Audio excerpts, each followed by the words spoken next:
Assalamualaikum warahmatullahi wabarakatuh.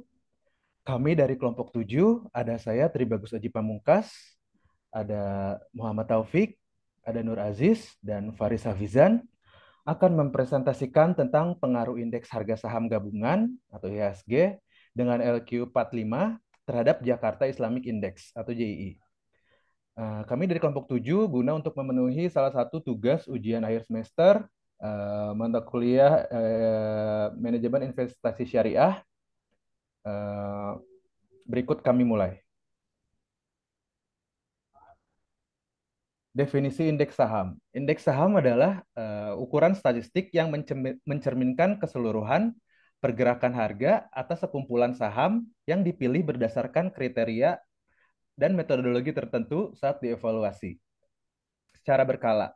Jadi tujuan atau manfaat dari indeks saham itu antara lain yang pertama mengukur sentimen pasar, dijadikannya produk investasi pasif seperti reksadana indeks dan ETF indeks, serta produk turunan. Lalu yang ketiga ada benchmark bagi portofolio aktif. Lalu proksi dalam mengukur dan membuat model pengembalian investasi atau return, risiko sistematis, dan kinerja yang disesuaikan dengan risiko. Serta yang terakhir itu proksi untuk kelas aset pada alokasi aset. Berdasarkan informasi dari daftar indeks pada Bursa Efek Indonesia per 27 Januari 2021, terdapat 37 indeks saham di Bursa Efek Indonesia. Pada pembahasan materi ini akan dibahas terkait dengan pengaruh indeks harga saham gabungan atau IHSG dan LQ45 terhadap Jakarta Islamic Index atau JI.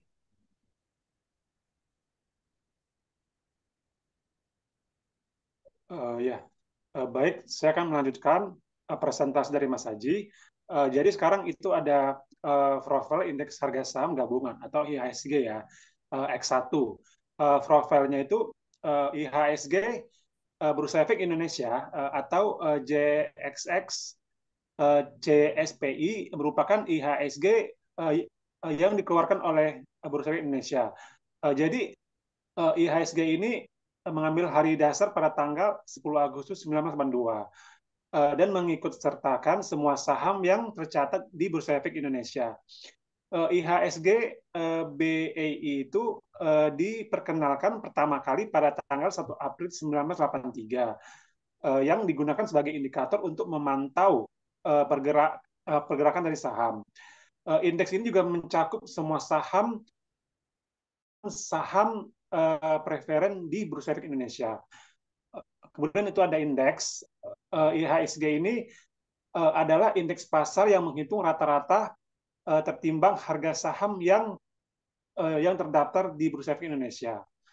Kemudian ada komposisi, indeks ini mencakup semua saham yang terdaftar di Bursa Efek Indonesia. Fungsi IHSG itu apa?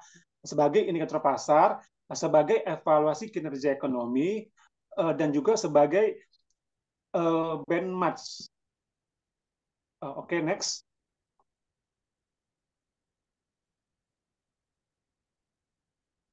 Nah, sekarang itu ada grafik tren IHSG. Di sini ada grafik di mana dimulai dari periode Januari tahun 2015 sampai Maret tahun 2018.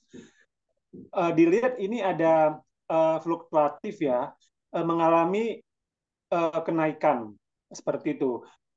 Di mana Y-nya itu sama dengan 1,3453X dikurang 51955. Oke, next, Mas.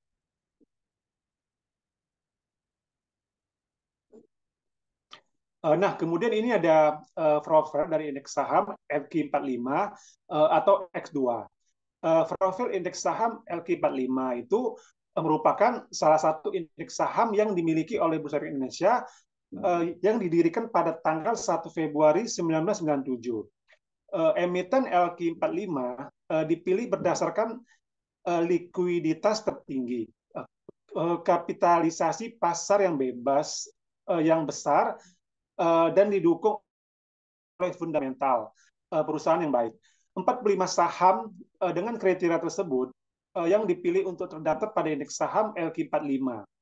Nah, jadi di sini ada fungsi indeks saham LQ45 itu sebagai barometer pasar, benchmark untuk investasi, serta indeks saham yang terpilih. Nah, jadinya LQ45 ini menjadi acuan bagi produk investasi seperti reksadana atau ETF exchange traded fund yang berbasis pada indeks ini, sehingga memudahkan investor untuk berinvestasi dalam saham-saham unggulan di Indonesia dengan satu produk investasi. Kemudian ada LQ45 itu dia mencakup apa aja sektornya. Sektornya itu ada sektor keuangan, sektor konsumen, sektor energi, serta sektor infrastruktur. Sektor keuangan itu ada bank-bank besar ya, seperti Bank BCA, BRI, atau Bank Mandiri. Yang konsumen itu ada seperti Unilever Indonesia, serta ada Indofood. Kemudian sektor energi ada apa aja? Itu ada Adaro, serta ada Pertamina. Sedangkan kalau yang di sektor infrastruktur itu ada telekomunikasi atau Telkom dan Jasa Marga, seperti itu. Nah, di sini akan terlihat grafik tren dari LQ45 periode yang sama dari Januari 2015 sampai Maret 2018 pada Bursa Efek Indonesia. Nah, kita bisa lihat itu fluktuatif juga, mengalami kenaikan tren pasarnya ya, seperti itu. Di mana Y-nya itu sama dengan 0,193x dikurang 71,99, seperti itu. Baik, saya akan melanjutkan paparan dari teman-teman yang kita akan melanjutkan dengan apa itu indeks saham Jakarta Islamic Index. Jadi kalau kita lihat di investasi syariah, kita akan mengenal tentang kita harus mengenal Jakarta Islamic Index. Karena ini di JII inilah akan kita lihat saham-saham perusahaan yang telah lulus seleksi berdasarkan kriteria syariah. Jadi JII ini didirikan oleh Bursa Efek Indonesia juga pada 3 Juli 2000. Dapat 30 saham syariah terliquid yang terdaftar di Bursa Efek melalui JII. Kemudian saham apa saja yang bisa masuk ke saham JII ini yang sesuai kriteria syariah? Ada kriterianya, satu adalah tidak perusahaan-perusahaan yang tidak terlibat dalam bisnis yang dilarang, tentu saja, karena ini harus syariah. Nah, yang dilarang oleh apa? Oleh syariah. Jadi, ada maisir, yaitu perjudian, ada ribawi, dan juga ada horor, bisnis yang tipu-tipu. Nah, itu mesti terreject, tidak akan masuk ke dalam Jakarta Islamic Index ini. Nah, kriteria berikutnya, perusahaan tersebut tentu harus transparan, sehat. Laporan-laporannya maupun seluruh rasio keuangannya dapat dipertanggungjawabkan, tentu saja. Dan juga memenuhi syariah compliant atau kepatuhan syariah. Jadi bagaimana mereka menjalankan seluruh item-item yang terkait dengan syariah. Juga rasio keuangannya tadi sudah disinggung sehat. Kemudian juga ada filter maupun penyaringan dari Dewan Syariah Nasional. Nah, apa posisi, fungsi, dan tujuan di JII ini dalam bursa efek? Jadi ini sebagai alternatif investasi syariah. Jadi orang kalau mau berinvestasi syariah itu salah satunya bisa melalui Jakarta Islamic Index. Juga KJI tentu saja menambah saluran dalam investasi sehingga dia meningkatkan akses pada pasar modal syariah. Kemudian juga JI bisa meningkatkan sebagai peningkatan transparansi.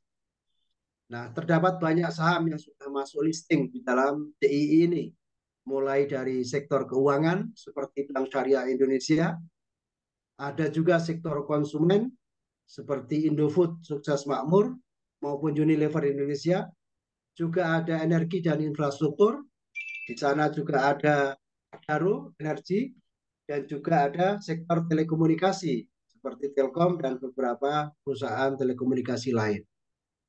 Tentu mereka semua sudah dalam filter sesuai dengan syariah. Nah, JI ini menunjukkan tren yang cukup positif. Terlihat data sejak tahun 2015 sampai 2018 menunjukkan rata-rata persamaan dari perkembangan JII seperti terlihat dalam garis itu menunjukkan kenaikan yang cukup signifikan dengan persamaan rata-rata Y sama dengan 0,1035 X, negatif 373,2. Jadi demikian dari profil atau gambaran dari Jakarta Islamic Index yang ada di Bursa Efek Indonesia. Next. Ya, silakan. Kami serahkan.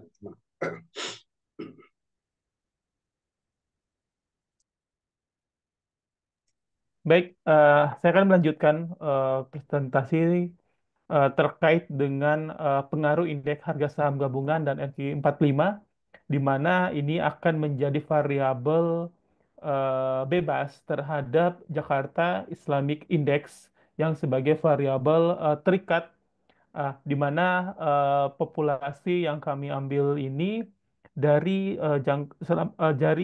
Januari 2015 sampai dengan Maret 2018, di mana kami telah melakukan perhitungan berdasarkan perhitungan regresi linear berganda, dan dilakukan pada aplikasi Excel, di mana kami memperoleh hasil analisa seperti ini. Terkait dengan pembahasan hasil perhitungan, di mana berdasarkan hasil regresi linear berganda, pengolahan data didapat persamaan, yaitu Y sama dengan 158,979 dikurang 0,044 X1 ditambah 0,853 X2. Dari persamaan ini dapat dianalisa sebagai berikut. Yang pertama, konstanta sebesar 158,979 menunjukkan bahwa nilai X1 dan X2 sama dengan 0, sehingga nilai rata-rata dari variabel Y diperkirakan sebesar 158,98. Kemudian, nilai koefisiensi X1 sebesar minus 0,044 menunjukkan jika IHSG meningkat 1 poin akan menyebabkan penurunan pada Y sebesar 0,044 dengan asumsi variabel X2 tetap. Terus kemudian dapat pula analisa pada persamaan ini nilai koefisiensi X2 atau LQ45 sebesar 0,8535 menunjukkan jika LQ45 meningkat 1 poin, maka JII akan bertambah sebesar 0,8535 dengan asumsi variabel X1 atau IHSG tetap, sehingga antar LQ45 dan JII berbanding lurus.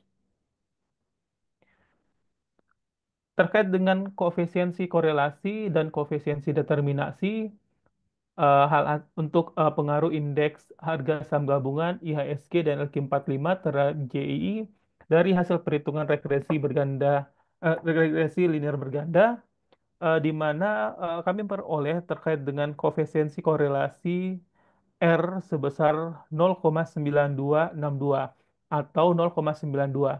Hal ini termasuk kategori yang sangat kuat, atau di mana korelasi antara IHSG dan LQ45 secara simultan terhadap JI berada pada kriteria sangat kuat. Begitu pula dengan koefisiensi determinasi R pangkat 2-nya yang diperoleh sebesar 0,8598, di mana persentase pengaruh IHSG dan LQ45 secara simultan terhadap JI sebesar 85,98%, yang berarti selisih dari atau 14,22% dipengaruhi oleh variabel yang lain. Baik, terkait hasil lebih detail akan dijelaskan oleh Mas Haji.